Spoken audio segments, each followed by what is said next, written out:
안녕하세요. 길에게 길을 묻다 하동길입니다.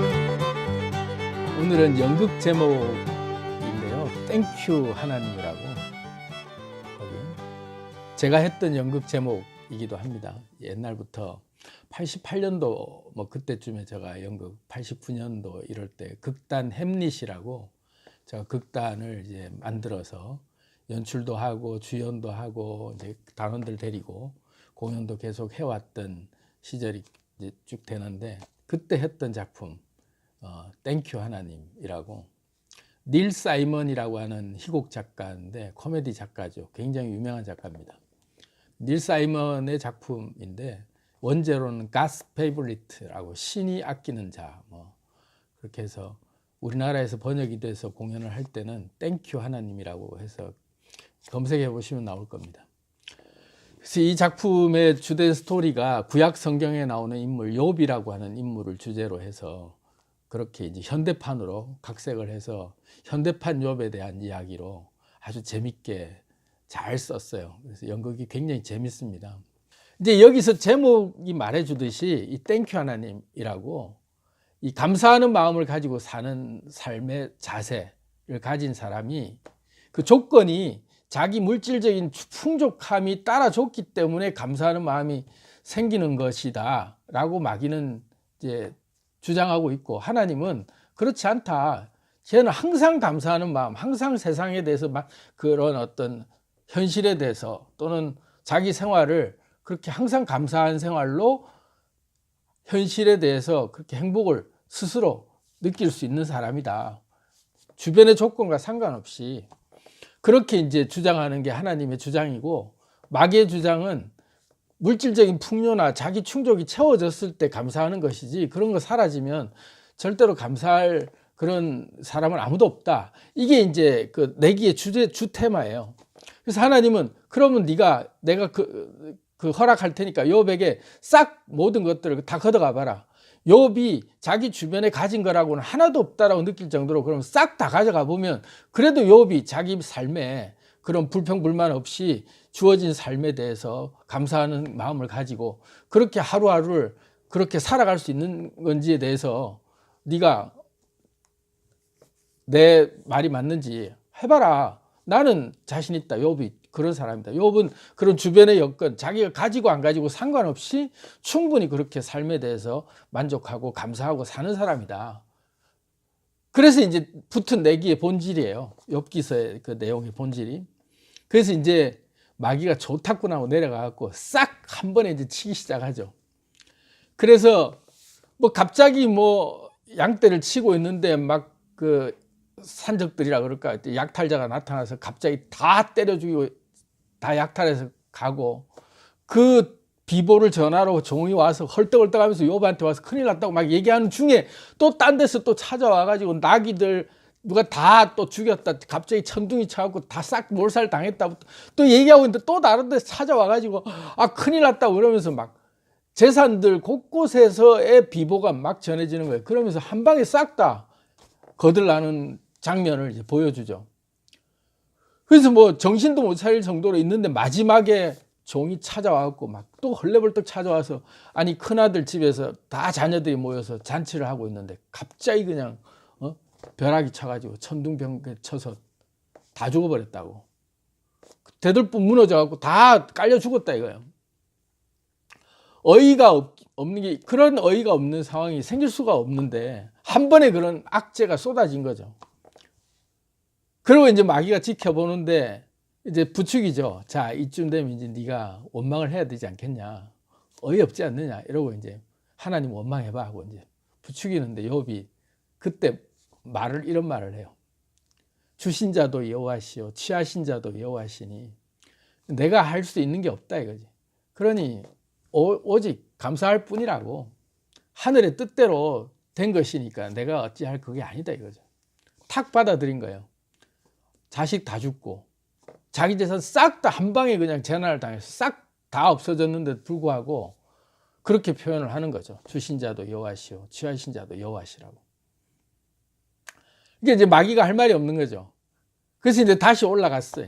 이제 하나님하고 다시 만났어요. 하나님 봐라, 내가 뭘 했냐. 아니 저렇게 온전하게 있거나 없거나 자기 감사의 마음과 자기 삶에 대해서 그렇게 하루하루 자기 삶의 그 행복을 그렇게 철저히 딱 그 중심을 잡은 사람이 없다고 내가 했지 않았냐. 그랬더니 마귀가 아이고 그거 틀린 말이라고. 지가 지금 몸이 건강하고 지는 아직 아무 그 문제가 없으니까 그런 거지. 지가 이제 몸이 아프기 시작하면은 그 한순간에 건강한 몸에 건강한 정신이 깃든다고. 몸이 아프면 다 소용없다고. 그거 원망하게 돼 있다고. 그러니까 하나님이 또다시 이제 마귀한테 허락을 하죠. 그럼 한번 몸까지 건드려 봐라. 대신 죽이지 마라. 이제. 그러고 이제 다시 또 내기를 붙어갖고 마귀가 내려가서 이제 온몸에 종기가 나게 만들죠. 그래서 욥의 몸이 머리부터 발끝까지 종기가 나가지고 막 긁어대는데 그 가려움이 끝나질 않아가지고 그 나중에는 그 기왓장 같은 그런 그릇 깨진 걸 갖고 몸을 긁어대고 피가 그렇게 피고름이 나도 긁어도 시원치 않을 정도로 잿더미에 앉아서 그렇게 긁고 있는 상황이 생겼어요. 그리고 이제 그때 드디어 이제 욥의 부인이 욥에게 그러죠. 아니 이런 상황에서도 원망을 안 하냐고. 하나님 원망하고 죽으라고. 그렇게 이제 얘기하면서 욥의 마누라는 떠나가 버리죠. 그러니까 주변에 이제 다 떠나간 거예요. 그러고는 자기는 잿더미 위에 앉아서 처절하게 모든 걸 다 잃고 건강까지 잃고 그러고는 이제 잿더미에 앉아 있는데 친구들이 랍시고 이제 정말 절친들이 먼 데서 다 이 소문을 듣고 찾아왔어요. 그래서 정말 친한 친구 3명이 와서 7일 밤낮을 같이 울면서 같이 슬퍼하고 그러면서 위로를 해주면서 욥하고 진지하게 얘기를 나누죠. 잘 생각해봐라. 네가 뭔가 하나님께 죄진 게 있으니까 갑자기 이렇게 천벌을 받는 거 아니겠냐. 해결을 하고 뭔가 어디서부터 잘못됐는지 네가 한번 반성을 해봐라. 그 욥이 그래요. 내가 아무리 생각해도 난 하나님께 범죄한 게 없는데 내가 뭘 어떻게 하나님께 다시 뭐 용서를 빌 거를 어떻게 찾아야 되냐. 나는 그런 그게 없다. 그 네가 그렇게 잘났고 네가 의인이라고 하기 때문에 그런 거다부터 막 친구들이 이제 막 공격을 하기 시작해. 위로해 주러 왔다가 친구들이 막 공격을 해요.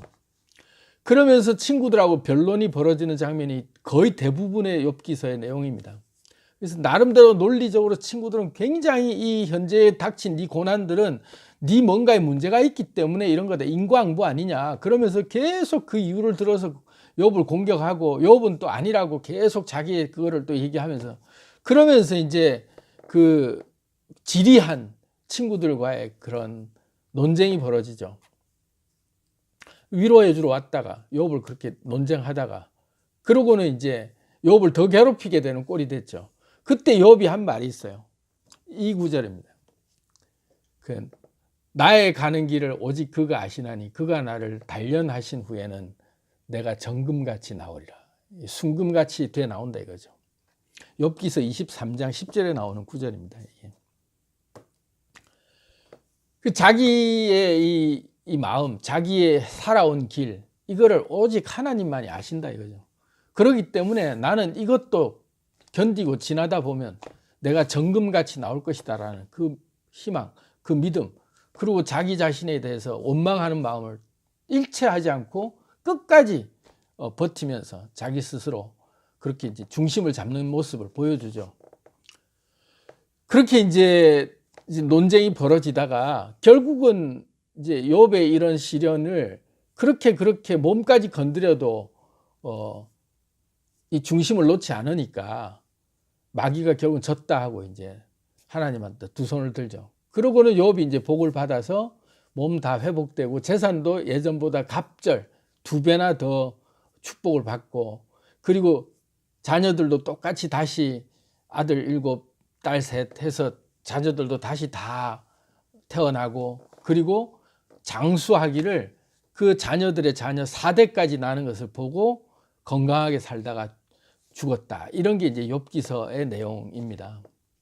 오늘 제가 욥기서 내용을 얘기하는 그 주제는 욥이 그렇게 그런 불같은 시련을 이유도 모르는 시련을 당하고 자기의 인과응보에서 잘못한 것을 보응을 받듯이 당하는 어려움을 그렇게 당해도 자기가 보통은 견디기 힘든데 정말 이유도 모르는 그런 어려움 속에 자기가 환난을 처해도 결코 현실을 원망하거나 하나님을 원망하거나 하지 않고 땡큐 하나님 하고 하늘에 감사하면서 항상 감사하는 마음을 잃지 않고 모든 게 다 복이다.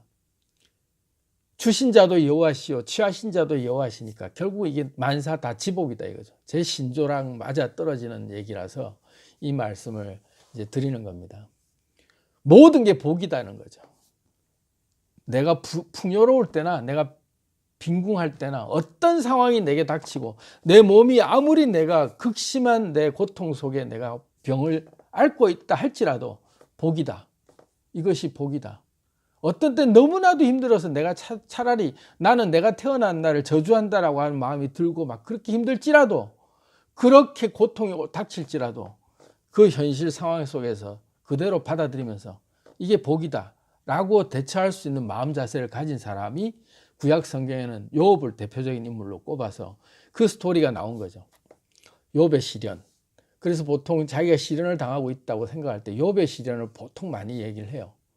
혹독한 시련, 이유도 모르는 시련이 왔거나 또는 자기가 자처한 시련이 왔거나 어찌됐건 간에 그 시련이 왔을 때 하늘을 원망하지 않고 주변을 원망하지 않고 감사하게 받아들이는 거죠. 그래서 주신 자도 여호와시요 취하신 자도 여호와시니 나는 감사할 뿐이다. 그래서 땡큐 하나님, 땡큐 하나님, 고맙다 이거죠. 땡큐. 그래, 이 현실에 나는 감사합니다 하고 받아들이고 끝까지 버티니까 그렇게 갑절의 축복을 받는 거죠. 모든 것이 다 복이다. 내게 주어지는 현실의 모든 것들이 다 복이다. 이게 다 내가 잘 되기 위한 하나의 재료들이다. 그래서 나는 나에게 지금 닥쳐진 모든 재료를 나는 누리면 된다. 그런 마음으로 살았다는 거죠, 욥이. 그렇게 누린다라는 마음은 내가 도저히 받아들일 수 없는 상황이 생겼을 때도 누린다라고 하는 게 사실은 인간적으로 힘들잖아요. 얼마나 힘듭니까? 그 혹독한 시련인데 그럴 때는 오히려 오직 나의 가는 길을 오직 그가 아시나니 그가 나를 단련하신 후에는 내가 정금같이 나오리라. 그런 마음으로 누리는 거죠. 또 그럴 때는 또 그렇게. 왜냐하면 트레이닝을 받을 때는 우리가 이렇게 신체를 혹독하게 트레이닝을 할 때는 호흡이 가빠고 미치도록 막 몸에 한계까지 몰아붙일 때 오히려 카타르시스가 오잖아요. 힘들수록 더 희열이 오잖아요. 왜? 내 몸이 그만큼 지금 한 단계 레벨업 됐다는 걸 목표로 가고 있으니까. 그런 느낌인 거죠. 그런 환란이 올 때, 정말로 견디기 힘든 고통이 올 때 받아들이는 거죠. 기꺼이 와봐라 하고 탁 받아들이고 그거를 또다시 한 단계 내가 레벨업 한다 하고 받아들이면 그 상황이 이내 또 내가 받아들였기 때문에 이내 또 가요. 그런 마음. 그러니까 힘든 마음이 사라지고 힘든 현실을 견뎌낼 수 있는 힘이 생기는 거죠. 그 힘이 생기기 때문에 또 그걸 극복할 수가 있는 거죠. 현실은 그대로인데 현실이 없어지는 게 아니라 현실을 받아들이고 그 현실을 긍정적으로 받아들이니까 그 현실이 운동하면서 힘든 거나 내가 몸이 아파서 힘든 거나 힘든 고통의 통각은 똑같은데 내가 자처한 거고 나는 이걸로 나는 트레이닝 받는 거고 나는 내 한 단계 레벨을 하기 위해서 내 몸을 이렇게 극한으로 내모는 거다. 그래서 나는 정금같이 나올 것이다 라고 하는 믿음을 가지고 그렇게 대하면 그 고통은 왔다가 가더라도 내가 그 원망하는 마음이나 불행한 저주를 퍼붓고 막 누구를 굉장히 이 상황에 대해서 내가 비애를 느끼면서 침울해 있는 것과 내가 상황은 똑같은데 내가 나아가는 것과는 천지 차이라는 거죠. 그러면 정금같이 나온다는 얘기예요. 제가 또 즐겨 쓰는 비유가 그런 거 있잖아요. 조개가 안에 알갱이가 이상한 이물질 하나 들어왔어. 되게 불편하죠. 연약한 피부에 그런 모래 알갱이가 들어왔으니까 그걸 내보내려고 보통의 조개들 중에 그걸 내보내려고 하면 막 뿜어내요. 뭔가를. 왜? 나가기 위해서는 나는 다른 힘이 없으니까 뭔가 내 속에 있는 액을 뿜어내거나 막 해서 이거를 내보내려고 밀어내다 보면 자기도 모르게 독소가 나오는 거예요. 내 몸 물질이. 독소가 분비되면 이 독소는 나를 죽이는 물질. 왜? 내가 이렇게 안에 갇혀있기 때문에 그 독소는 결국 내 안에서 돌거든요. 걔한테 가는 게 아니라 나한테 쏟아내는 독소예요.